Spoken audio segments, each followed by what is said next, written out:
So the interesting thing about pelvic floor physiology and the structures inside the pelvic cauldron, so we have 16 muscle groups inside the area, 16 muscles in particular that are of significance.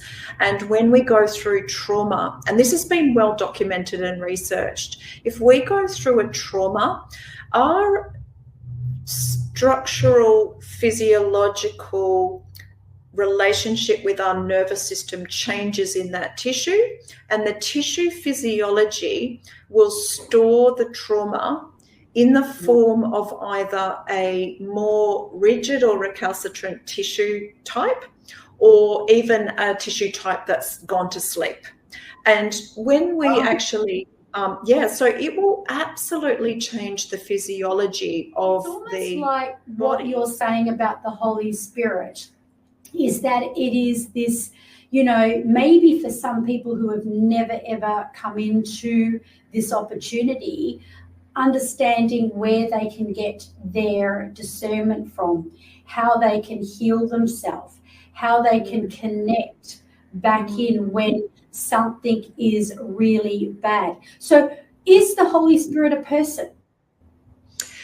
Some would say the Holy Spirit is a person. At the very least, it's a very intimate presence. And I think the way the Holy Spirit likes to operate is as a person, in terms of this ability for us to have a very close relationship. So what often happens in a lot of spiritual teachings is there's an omnipresent creator, and sometimes that creator seems so far away from us and so inaccessible to us, and we are like, oh my God, are you listening? You know, do you hear me? I'm suffering.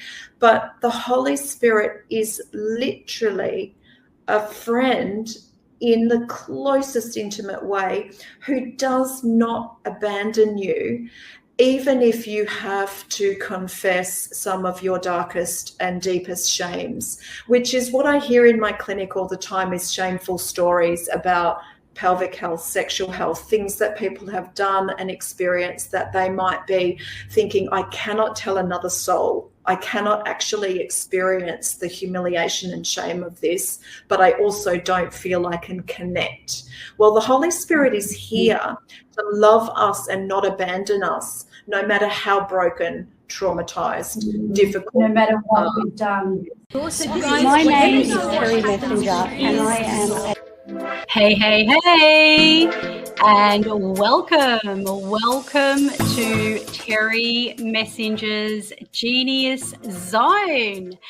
And, you know, this is the place and the space where you are going to get your own free masterclass, absolutely free.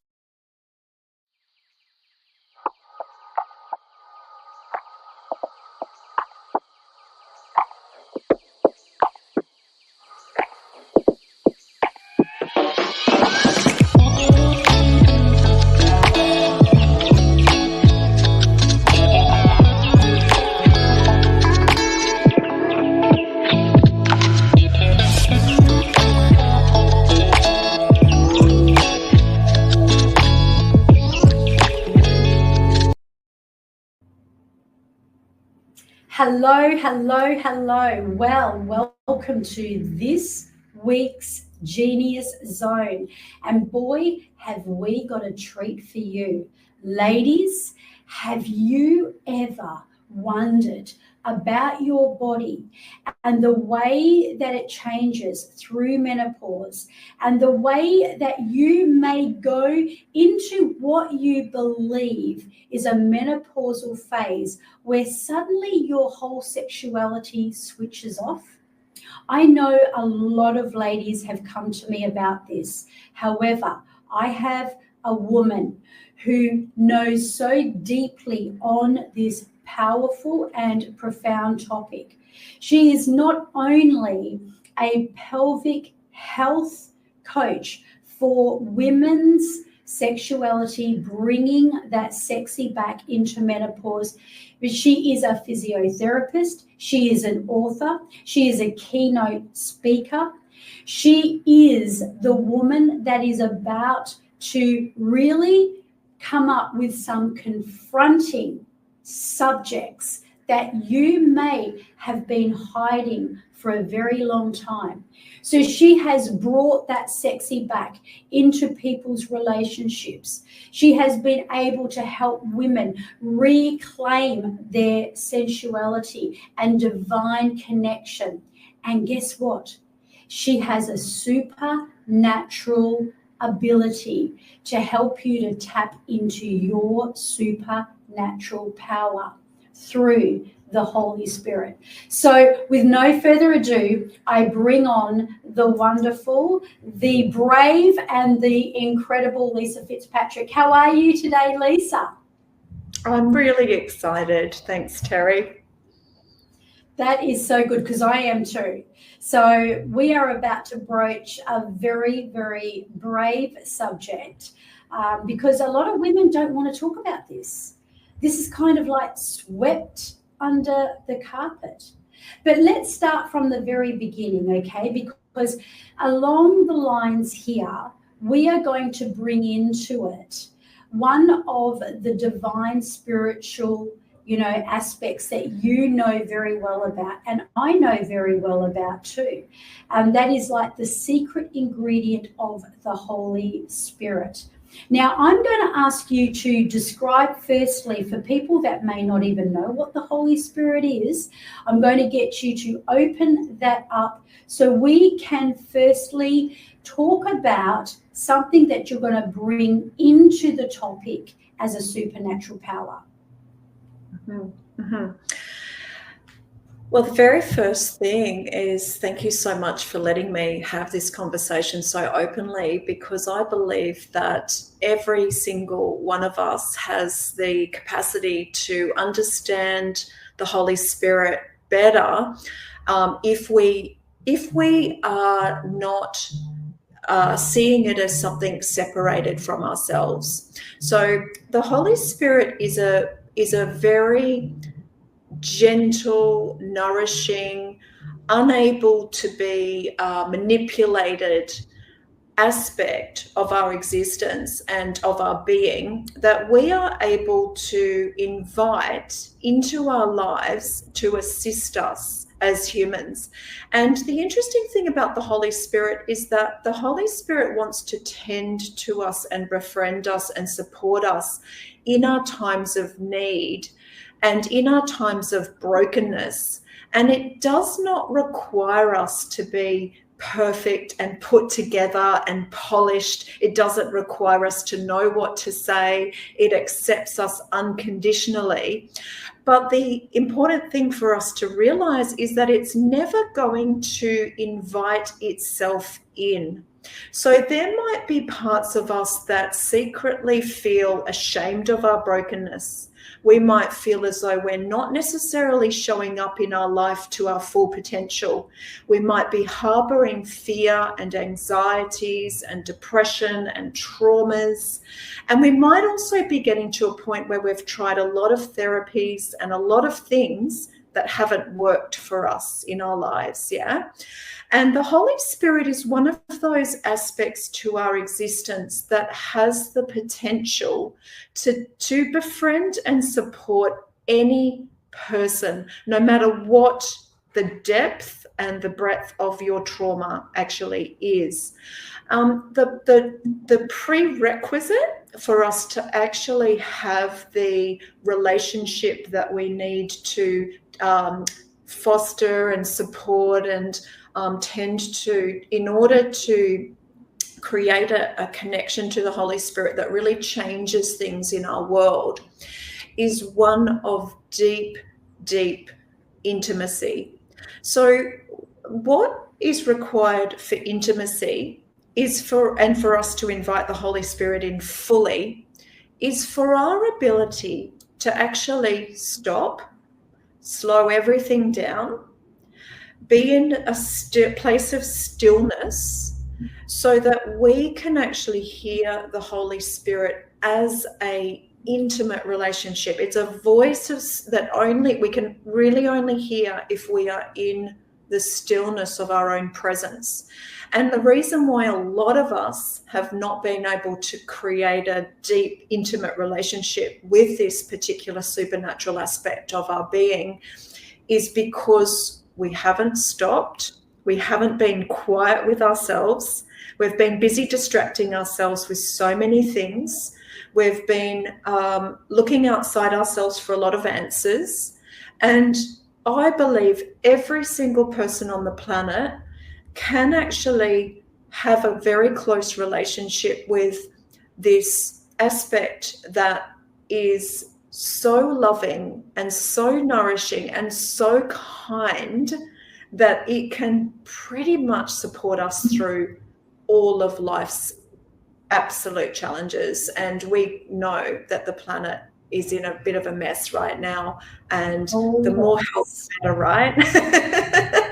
Oh, yes, absolutely. The world has gone mad. So maybe this is a little secret key for people who find themselves disembodied from their presence and, you know, very much lost in their whole crisis or what's going on, and unable to bring themselves back to the heart and soul of who they are, you know, as a person. So it's almost what I'm hearing you say, and I'm just going to be very objective. I'm not going to impart any of my own thoughts. I may discuss some of my questions with you, but I want to be extremely open and allow people that are listening to make their own informed decision. So it's almost like what you're saying about the Holy Spirit is that it is this, you know, maybe for some people who have never ever come into this opportunity, understanding where they can get their discernment from, how they can heal themselves, how they can connect back in when something is really bad. So is the Holy Spirit a person? Some would say the Holy Spirit is a person. At the very least, it's a very intimate presence. And I think the way the Holy Spirit likes to operate is as a person, in terms of this ability for us to have a very close relationship.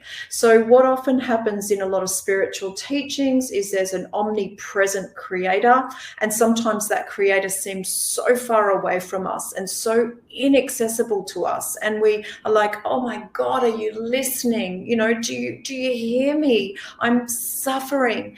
But the Holy Spirit is literally a friend in the closest intimate way, who does not abandon you, even if you have to confess some of your darkest and deepest shames, which is what I hear in my clinic all the time, is shameful stories about pelvic health, sexual health, things that people have done and experienced that they might be thinking, I cannot tell another soul. I cannot actually experience the humiliation and shame of this, but I also don't feel I can connect.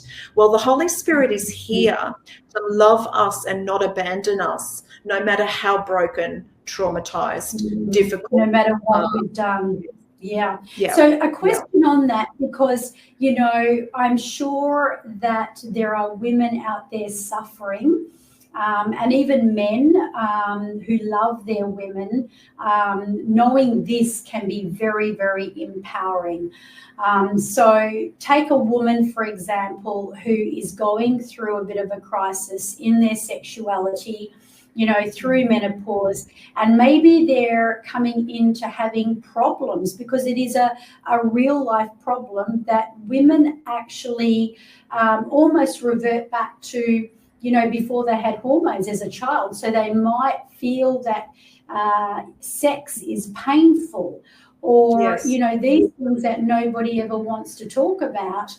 And, you know, we spoke about backstage the element of what happens to a woman's womb being her portal, and Yes. things, for example, that may affect her.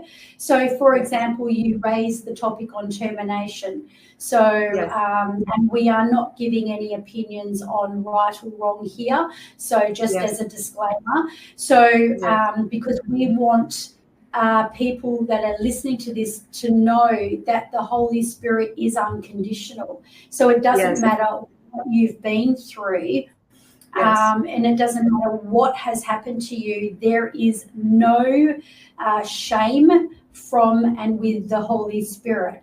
So let's talk about a woman who may have encountered sexual assault or termination or something that has happened to her, that part of her portal, her womb, and what impact that has.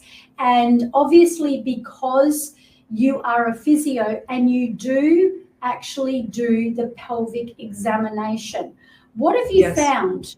How has that affected women from a spiritual point of view, an emotional point of view, and obviously a practical physical point of view? Yes, so the interesting thing about pelvic floor physiology and the structures inside the pelvic cauldron, so we have 16 muscle groups inside the area, 16 muscles in particular that are of significance. And when we go through trauma, and this has been well documented and researched, if we go through a trauma, our structural physiological relationship with our nervous system changes in that tissue, and the tissue physiology will store the trauma in the form of either a more rigid or recalcitrant tissue type or even a tissue type that's gone to sleep. And when we actually so it will absolutely change the physiology of the body, particularly in the pelvis, when there's been something like a termination or a trauma that's been inflicted. And so when we go through menopause, a lot of those very deep unconscious traumas start to surface. And as a result, they can really result in a perfect storm, because when our hormones change in menopause, we also have some tissue change to the system due to the loss of estrogen, and that can make the tissue more vulnerable on a physical level anyway. So while we're processing these unconscious traumas that might be surfacing in menopause, our bodies are changing, and our husbands and partners, and whether we're in a same-sex or a heterosexual relationship, will often find it difficult to navigate these changes with us, because as women, we don't even know really what we're going through. It's called cougar puberty for a reason. We are in cougar puberty. Cougar puberty. Oh, well, that's a first. You learn something new every day. That's why I love doing what I'm doing here. So just to kind of bring that back to, some of the very key important things. So it sounds like, the book that I'm reading at the moment, so I've known about the book for a very long time, The Body Keeps the Score. So, all of a sudden, the tissues and the memory of all that trauma held in that part of the woman's body becomes almost like it wakes up and causes these issues of where they have these problems. So what is the formula of healing for that? What do you do typically when you know a woman has gone through that kind of a trauma in her body? Yes. So, of course, being a physiotherapist and a sexual and pelvic health educator, my scope of practice is really in the tending and befriending physically to the tissues that we might see have made those changes, by actually directing a woman's attention to those tissues with our hands-on medicine. So I'm a very hands-on therapist, and my manual skills around actually reading what's happening in a female system will support that woman's awareness around how to actually relax a muscle group that she might not have accessed inside the pelvic cauldron her whole life. For whatever reason, women abandon this part of their bodies, often due to trauma or sometimes due to spiritual conditioning. And my job is to bring awareness to the tissue with my hands first and foremost. And then we use a lot of verbal and manual cues in my clinic to support the release of that story in the tissue. Now, I do again want to just talk to scope of practice, because if I can get a really good physical release in tissue that might be holding a lot of tension or scarring, and that would mean that I'm placing either gentle stretching pressure to the area or asking a woman to gently activate a particular area of tissue and then release it again with support, with me as her witness, I'm actually focusing a lot on the physical benefits of that practice. Those physical benefits include better comfort with sex, better continence levels. A lot of women find they have continence issues and prolapse issues as they go through menopause. But there is also a deeper spiritual, mental, and emotional awakening occurring in the templates behind that physical input. So because, again, with scope of practice, we focus primarily on the physical. My job is also to support that woman if she is going through a major realization that her body has shut down for some reason and she needs to actually have therapeutic intervention that is very, very specialized to that trauma. I then key her in with my sexologist, my favorite referring party, a sexologist who has also been medically trained, or a psychologist, usually to do some EMDR therapy. And of course, in my clinic, I hold a very safe, non-judgmental presence. And I believe there's something more at work in these sessions. I believe that the simple practice of being very, very present in the body in some of our more personal spaces, because I'm doing a lot of internal vaginal examinations, also facilitates a deep sense of safety. So felt safety is something that supports the processing of trauma to a subconscious level, where some women may not even remember what it was that planted the physiological imbalance in the first place. You know, a lot of women have spent their whole lives avoiding the discussions around abortion, sexual abuse. Some women don't even remember their childhood sexual abuse, but that's not the relevancy of it. So the story isn't necessarily always relevant. What is relevant, though, is that there's often an emotional release, and I have to have at least 6 boxes of tissues ready in my clinic, for the week ahead, because we go through a lot of tears, and the tears are, I believe, the Holy Spirit's way of releasing that trauma in a way that's very healing and supportive of the nervous system to down-train itself into a regulated space. So we can't really access trauma when we're up in our anxious breath and we're, really moving our physiology away from that part of our bodies. When we think about being so busy, we're breathing up, breathing into our head, overthinking. If we bring our awareness down into the body, our breath becomes more abdominally focused and pelvic focused. We're then able to also bring our nervous system into a space where it is actually safe to start processing some of those things that are shielding us from living the sensations of divinity, sensuality, grace, the pleasant blessings of this world that, we've somehow denied ourselves for whatever reason. Yeah. Absolutely. And I didn't mention that you're going to do a closing ceremony with a feminine shift and activation visualization. It's just going to be for a few minutes, but it's going to be very, very powerful.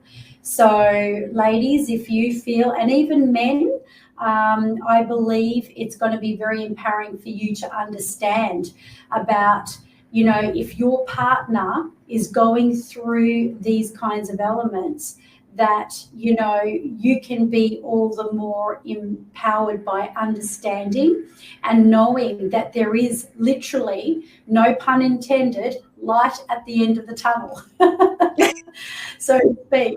And, you know, it's so interesting too that, you know, you talk about the Holy Spirit, you talk about this, you know, incredible portal of healing through the womb, and co-creation and procreation, and the difference of, you know, when we're in that procreating state and then we kind of move over to the co-creating state. Would you like to explore and open that up? I guess with the knowledge too that you yourself have been through some very significant emotional events. You've been through a dark night of the soul, and happened in your 20s, and you've also been through postnatal depression, which I can actually relate to everything you're talking about. And so many people think that they're being derailed from, you know, what they're supposed to be doing in life, and they can't do it, and they become paralyzed because they feel so taken off track by what they're, you know, what's happened to them. But you talk about this in a full cycle of how that derailing may have begun that way, but how it also changes to bring them back into their soul purpose. Would you like to enlighten our listeners? Yes, absolutely. So the idea of us moving through these cycles in our life where things are sometimes so desperately dark for us that we're experiencing a dark night of the soul. First of all, with the menopausal shift that can often be very much characterized by depression and by a dark night of the soul, there's this concept of being procreative and being wrapped up in our menstrual cycle for our whole lives, followed by a period where our hormones change enough for us to then be off the cyclic wheel, but into this winding down of our drivers and our estrogen that used to enliven us into productivity. That was a concept coined, and I do need to give credit to Barbara Marx Hubbard, who was a very, very enlightened, supportive spiritual teacher of the women's mysteries. She passed away a few years ago now. When we go into these dark places, when we have these experiences, you're absolutely right that the interpretation can be that we're off track. But I believe that we can't come into the oil of our anointment. We can't have the luxury of our essence, our life essence, being almost distilled and supported into its potency unless we've been pressed into a particular life challenge that has generally been in our divine plan all along. So what we need to sometimes reframe for ourselves is, I did this and life gave me that. Or I thought this and life gave me that.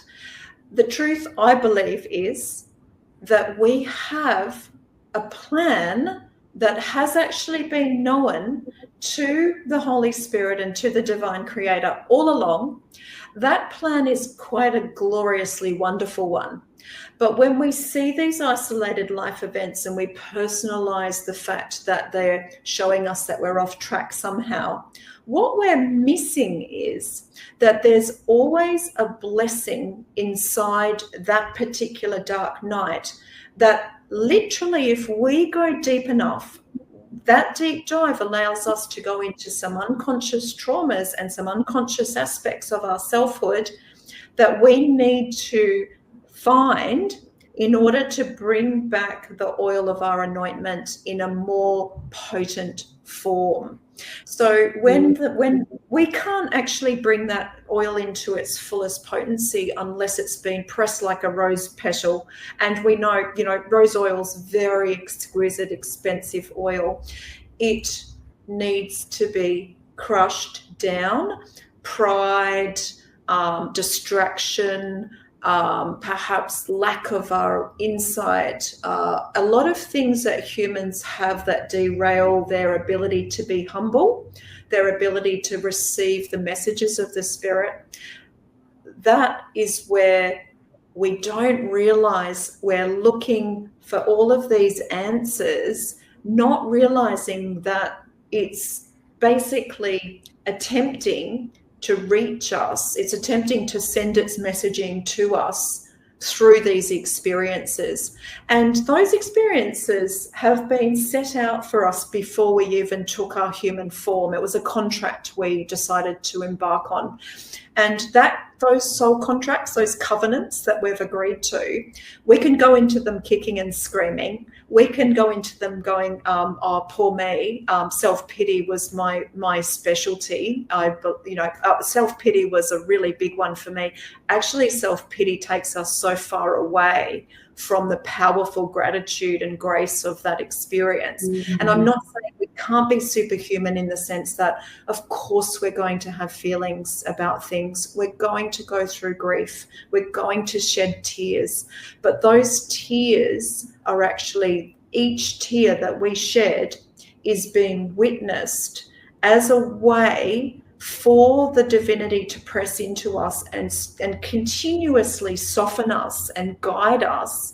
Because if we didn't, we would be hardened to it. Yeah, we wouldn't be able to hear it. We would have a very unfulfilling existence. And I believe some of us are having perhaps less fulfilling existences than what we could have. This is about us enjoying the blessings that life has. And that joyousness is there even in the most difficult circumstances. So that's where we know the Holy Spirit's actually at its peak, is when we're on the floor, we've considered suicide because things have gotten that bad. And there's a strange but eerie reassurance and sense of peace and sense of righteousness and alignment that says, actually, this was always going to be. This was always going to happen. We signed up for this somehow. This was always in the plan. And there's something really comforting about that, because I think we give ourselves a hard time, right? We think we're in charge. We think we're God. We create all these manifestation practices. I don't believe it's good for us in a way. And just hearing that right there is just so soul freeing in itself. To know that, like, you went through your own existential crisis. And you talked about, that part where we hear so many tragic stories of people who do take that step that unlivens themselves. And, you went through that grief, that dark night of the soul yourself.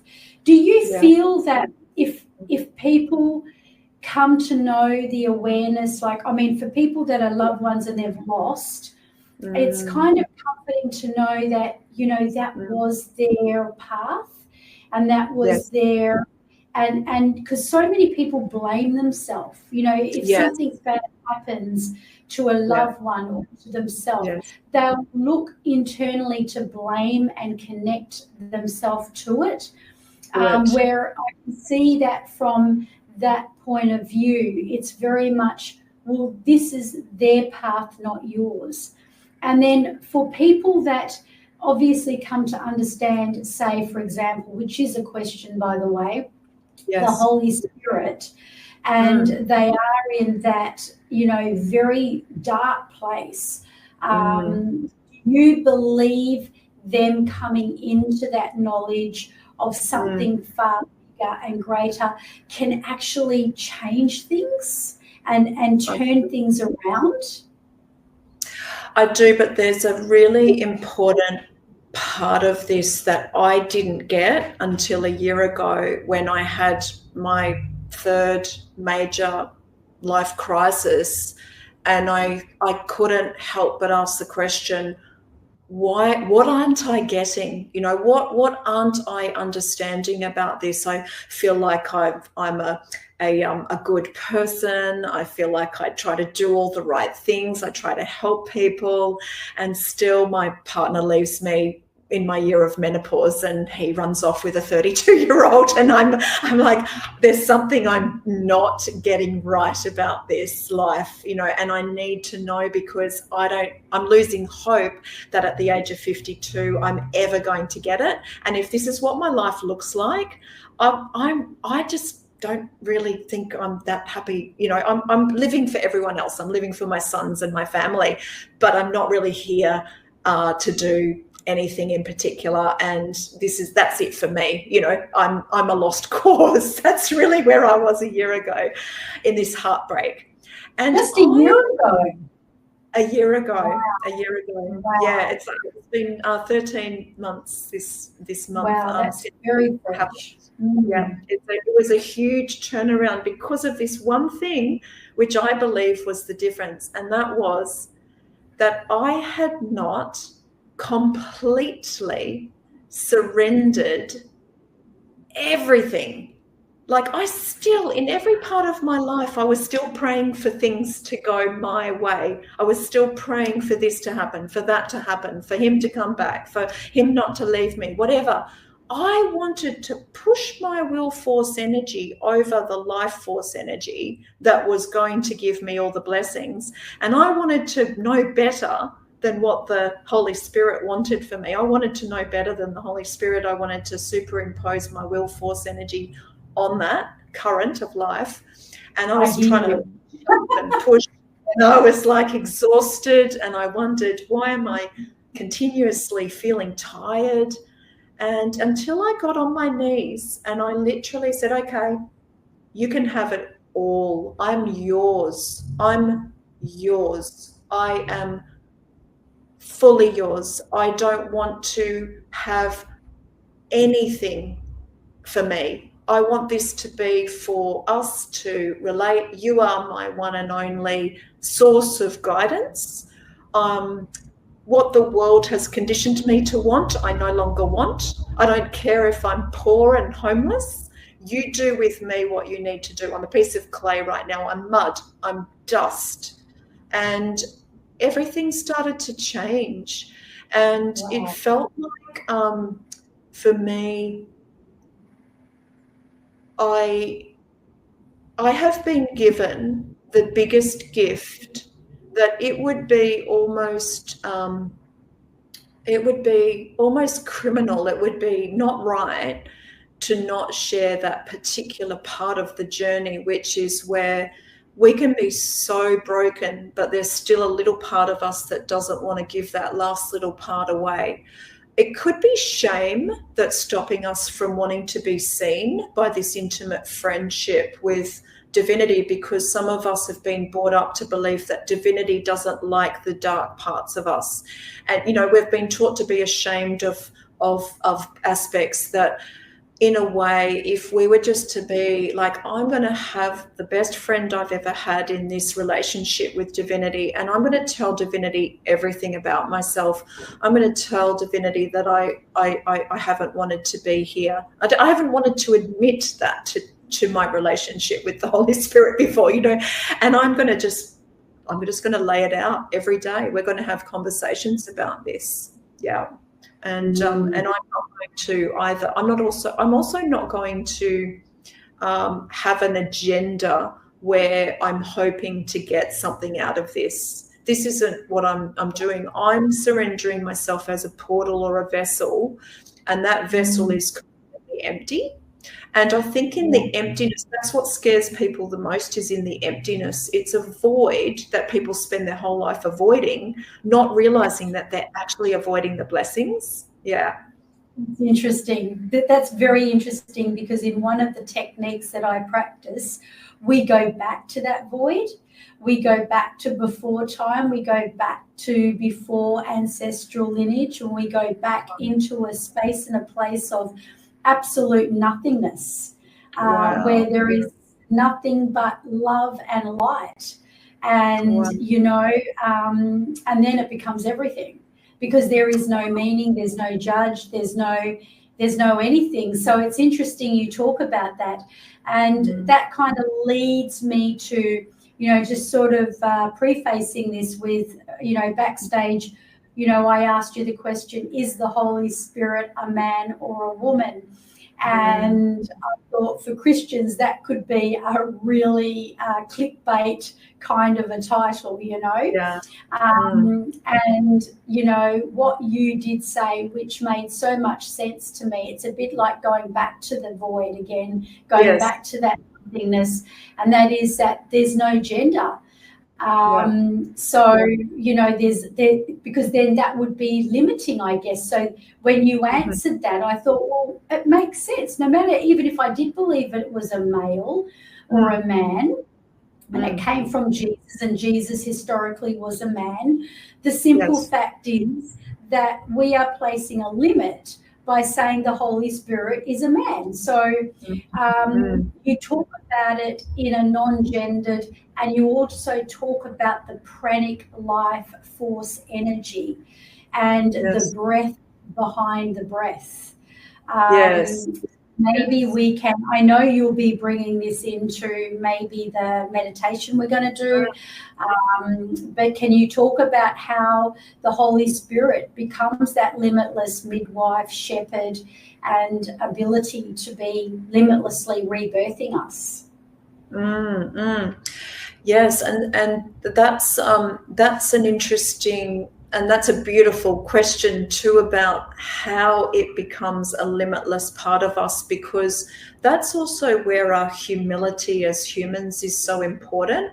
Because the biggest mistake we can make in understanding that the Holy Spirit's working through us is to take some kind of ownership and put some kind of title over ourselves and call it, being a guru or whatever it is that we see our languaging around it doing. And I actually believe right now the Holy Spirit's showing up more and more to balance out this idea of the masculine and the feminine energies. So when we're bringing that supportive midwifing, I'll call it, into this world right now, a lot of women are waking up to the idea of re-languaging some of the ideas around how this operates in our bodies as females, because a lot of that's been left out of the religious texts that are so informative and so truthful, and so there's a need right now, I believe, for us to have and share our lived experiences of how it actually communicates to us. I believe it communicates to us deep in our bones as women. And again, it requires us to have a lot of stillness and a lot of presence. And it also requires us to be so humble, because the minute our mind and the narratives and the conditioning wants to step in and muddy the waters, we can actually get derailed pretty quickly. But the other thing that's going on right now, which is really important to mention, is that a lot of this is being hijacked and targeted by a degree of spiritual warfare that's occurring on the planet. So when we come into this we come into this more like this frequency of understanding that our our alignment comes from that place of complete surrender to this force. We will be tested. Yeah, we will be asked and shown temptations, I guess you could say, derailments. There will be people in the form of very angelic messengers, coming through people to tell us how to go next. But there will also be people actually working against us, because it's hard for humans to understand how powerful this particular ability to surrender is. So we will trigger people when we're actually operating in this space. Yeah, it will be very, very triggering to people. And I think sometimes that can be misconstrued as, oh, I must be doing the wrong thing. I'm usually such a nice person. I don't like making people, not like me. But what menopause Yes. I think the way menopause changes you is it stops you from feeling like you have to worry about what other humans think anymore. And you're a lot more capable of receiving those messages about what the Holy Spirit wants to do through you. And God may care if it's really up to you and God what you do with your life from this point onwards. Yeah. Wow. Oh my gosh. Well, I'm going to bring you around now. I mean, I could have this conversation forever, actually, and there's so many conversations within it that I believe we need to open up on, definitely on a whole different level. But I know that I'm excited about what you're going to be bringing here to the meditation. So yeah, I guess firstly, just to kind of bring a foundation here. Our audience, I guess they may be dealing with shame. They could be dealing with those issues that now that they've listened to Lisa and listened to so many gold nuggets, that it may bring that awareness to you that just in that self is so freeing. And, I guess the rest is really up to you to allow yourself to have that divine relationship with something that's higher than you, a higher power. So I'm really loving what you've talked about. And I know you're very big on the embodiment and the fact that we do get disembodied. And that happens to all of us when we become, disgruntled, challenged, or whatever that happens. So in all of this, I'm wondering if, because we didn't prepare anything around this, what you like to bring, what you feel is going to be, innately what you believe is going to be appropriate to bring to our audience. Mm-hmm. Yes, I would absolutely love to work with the imprint, the visualization of rose medicine. So the rose is a really significant symbol of the divine feminine awakening, and the softness and the anointment that we all bring as women. And if you don't think your life matters, or you don't feel that you're awake to what your life purpose is, the rose is a really beautiful meditation I'd like to offer that will support women to not only come into their deeper nature so that they can better tune into that intuitive faculty that is where the interface between themselves and the conversation with the Holy Spirit around, okay, where do I go next? What are my next steps? Yeah. But also in the softening of our physiology so that we can actually access those deeper parts of ourselves and stay. Beautiful. So just a question, do we have to ask the audience to be in a place where they do not require concentration for this, or is it okay for them to be? driving a car, or Thank you for perhaps we asking can. that. Yeah. Ideally, I would ask the audience if they could please start to turn any devices or distractions off. If you are driving and you need to pull over or stop the recording to listen to this at another time, that would be ideal. Because what we will also be looking at doing is taking a comfortable seat so that we can actually receive the impressions of the seated position into our pelvis as well. So if you're not already sitting, please take a comfortable seat, and please start to, if you feel comfortable to do this, either soften the gaze at a point down in front of you, or close the eyes if you feel comfortable to close the eyes. And start to bring your awareness down into the body, noticing the breath as well, cool as you inhale and warm as you exhale. And our awareness travels deep, deep down to the pelvis right now. And we're tracing the points of the pelvis that connect with the chair. The pubic bone is at the front. The sitting bones are on the left and right sides, and the tailbone is at the back of the body. And these bony points form a perfect diamond shape.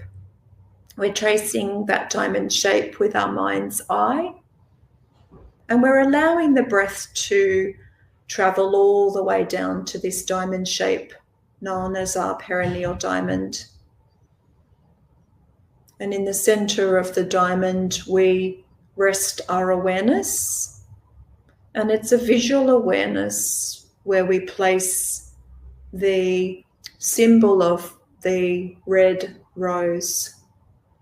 It's a very Mary Magdalene symbol that enables us to start to tune into a particular frequency in our bodies that allows us to soften.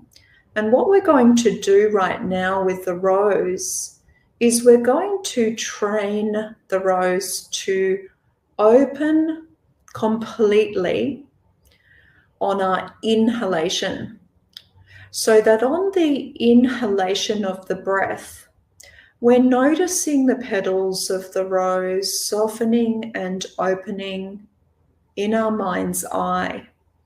And as we do that, we may even notice the diamond shape around the rose also softening and expanding slightly. And the physiology of our pelvis relaxes into the chair. As we exhale, we're going to release any tension from the body like black smoke through the nostrils. So just for the next 3 breaths, we inhale and soften the diamond shape. We soften and open the petals of the rose. We see the impression. And as we exhale, we release any tension from that area like black smoke through the nostrils. Softening on the inhale and releasing on the exhale for one more long, soft breath. And then we're bringing all of our awareness now to the rose itself, so that as we inhale and soften, we're noticing this sense of expansion in the base of the pelvis. And as we exhale, we notice the rose slightly closing. And you may even feel the tissue or the muscles or the physiology of the pelvic floor area slightly hugging the rose into more of a bud-like shape on your exhalation phase of the breath. And we're going to do 5 rose breaths now, so that on the inhale, as the pelvic floor and the perineal diamond and the rose softens into full bloom, there's a sense of opening. And on the exhale, as we draw and gently move the rose into more of a bud-shaped sensation, the pelvic floor physiology lightly hugs towards the body. On the inhale, the pelvic floor softens and relaxes and releases. And on the exhale, we have a light and gentle hug and lift of the muscles, and the visualization of the rose shows us this beautiful sense of support to closing into that bud-like shape. And we're doing 3 more breaths at our own pace, supporting this idea that as we open and soften, we're coming into this fully supported, nourished place. And as we exhale, we have a recoil, a sense of release to allow ourselves to have the healthy boundaries around our bodies so that we know when to open and when to say no. We know when to invite, and we know when to create this permeable boundary, this supportive sense in ourselves. And just taking 1 more breath and letting the whole visualization of the rose gently fade. So that for a moment, we're left with the essence of the breath traveling deep into the body. And we're left with the awareness of being able to stay with ourselves in full and complete presence in this part of our body. And we also know that in calling forward this Magdalene, or this beautiful feminine energy, that Mary Magdalene was really supportive, and she was incredibly misunderstood. But she was absolutely powerful in her support of Jesus Christ in his life, and she financed him. She was powerful. She was able to move heaven and earth to allow for the experience of the entire resurrection process, so that no matter how surrendered we become as humans, no matter how deep the crucifixion, I guess, is, the stigmata is, the gift of this resurrection is always possible, and even better and brighter and more beautiful and more in blossom than ever before. And when you're ready, bring your awareness back towards the heart. Just take a moment to give gratitude for the space that you've created around reconnecting to self and to Holy Spirit. And when you're ready, you can open your eyes and come back to the room and feel yourself being completely aware of your surroundings. Please don't start your car yet unless you've had a few breaths and a moment to do that. Yes, just come back in, come back to full alertness. And oh my gosh, Lisa, that was incredible. I will be definitely listening to that. And I'd even love to share it into my paid program for my people that come into the community. I think that was just powerful. So I just want to thank you so much. And we only touched the surface today. And, you know, we did. I just really want to say that this is a conversation we definitely need to come back to the table with. And I agree. we will have Lisa's very unique and powerful and yet profoundly knowledgeable services of how you can get in contact with this lovely lady. They will be in the show notes. So you can contact her directly. You can follow her on social media. If you are fortunate enough to be in the same city as Lisa, then you can have that very powerful experience. And now I understand, because a lot of the mentors and coaches have talked about this kind of they call it a massage, where it is in that part, in that region of the body. Now I know so much more. So, Lisa, what part of the world are you in? So for those who are in your city, they may be able to know they can come into your clinic. Yes, sure. So I practice out of my little clinic in Bangalore on Mondays and Wednesdays, and I'm in Ballina also, which is the north coast of New South Wales. I'm very happy to do telehealth calls, although of course that omits the hands-on experience, but there's a lot we can also address in telehealth online calls. And it's been an absolute pleasure to connect with you, Terri. Thank you for facilitating all of that so beautifully. Thank you so much. Thank you so much. Sending you so much love and enjoy, and we will see you on the next episode of Terri Messenger's Genius Zone. A show where we have explored through this various topic, along with all the exciting new topics that we bring every week to enhance your personal mastery of excellence. Now, I'd love you to do me a favor. In fact, be part of the Legacy 1 million that I have in the vision for 2028. If you know someone who really would benefit from this recording, from this episode, please share it with them. And when you subscribe, you get notified every week of our episode as soon as it drops. So let's do that legacy thing. Let's share, let's care, let's enrich.